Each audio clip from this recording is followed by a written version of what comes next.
नमस्कार मंडळी, आजच्या व्हिडिओमध्ये तुमचं मनापासून स्वागत आहे। सूर्यास्ताची वेळ ही आपल्या भारतीय संस्कृतीत अतिशय पवित्र आणि संवेदनशील मानली जाते। दिवस आणि रात्रीच्या संगमाची ही वेळ असल्यामुळे या काळात काही विशिष्ट गोष्टी टाळणे गरजेचे आहे। धार्मिक मान्यतेनुसार सूर्यास्ताच्या वेळी नकारात्मक ऊर्जा वाढते आणि घरातील सकारात्मकता कमी होऊ शकते। सूर्यास्ताची वेळ ही आपल्या भारतीय संस्कृतीत अत्यंत महत्त्वाची आणि संवेदनशील मानली जाते। ही वेळ दिवस आणि रात्रीच्या संक्रमणाची असल्यामुळे वातावरणात सूक्ष्म ऊर्जा बदल होत असतात।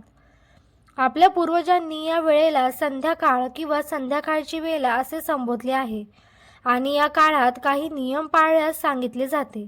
धार्मिक आणि आध्यात्मिक दृष्टीने ही वेळ देवपूजेची, ध्यानाची आणि मन शांत ठेवण्याची असते। असे मानले जाते की यावेळी सकारात्मक आणि नकारात्मक ऊर्जा यांचा संघर्ष चालू असतो, त्यामुळे आपण काय करतो याचा थेट परिणाम आपल्या जीवनावर होऊ शकतो। सर्वप्रथम सूर्यास्ताच्या वेळी झोपणे पूर्णपणे टाळावे असे सांगितले जाते।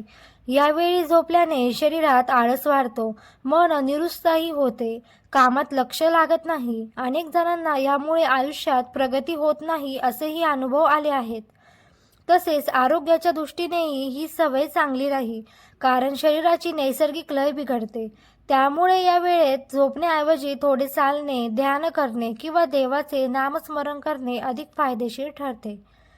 दुसरी महत्त्वाची गोष्ट म्हणजे सूर्यास्ताच्या वेळी अन्न सेवन करणे टाळावे। आयुर्वेदानुसार यावेळी पचनक्रिया मंदावते, त्यामुळे खाल्लेले अन्न नीट पचत नाही आणि त्यामुळे पोटाचे विकार, ॲसिडिटी किंवा अपचन होऊ शकते। म्हणूनच या वेळेत हलके फुलके अन्न खाणे किंवा सूर्यास्ताच्या आधी जेवण करणे अधिक योग्य मानले जाते। तिसरी गोष्ट म्हणजे या वेळेत घरात झाडू मारणे किंवा साफसफाई करणे टाळावे। असे मानले जाते की सूर्यास्ताच्या वेळी झाडू मारल्यास घरातील लक्ष्मी बाहेर जाते आणि आर्थिक अडचणी वाढतात। ही केवळ धार्मिक श्रद्धा नसून प्रत्यक्षातही या वेळेत साफसफाई केल्यास धूळ उडते आणि वातावरणात अस्वस्थता निर्माण होते। तसेच सूर्यास्ताच्या वेळी केस कापणे, नख कापणे किंवा आरशासमोर जास्त वेळ घालवणे टाळावे। या गोष्टींना अशुभ मानले जाते आणि यामुळे नकारात्मक ऊर्जा वाढते असे मानले जाते। विशेषतः महिलांनी या वेळेत केस विंचरणे किंवा मोकळे सोडणे टाळावे, कारण याचा मानसिक स्थितीवरही परिणाम होऊ शकतो असे सांगितले जाते।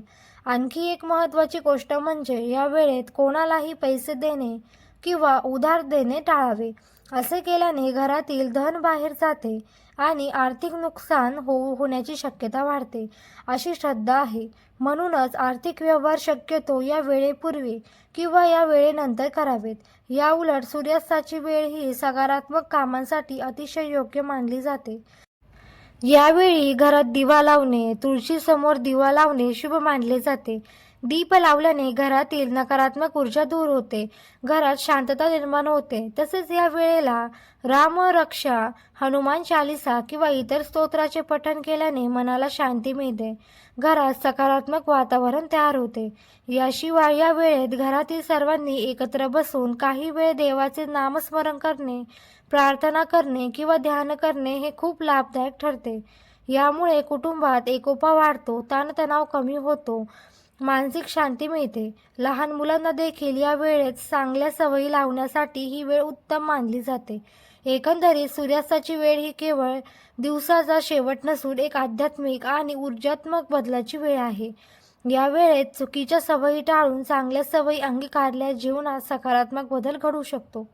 त्यामुळे प्रत्येकाने या वेळेचा आदर करून योग्य गोष्टींचे पालन करणे गरजेचे आहे।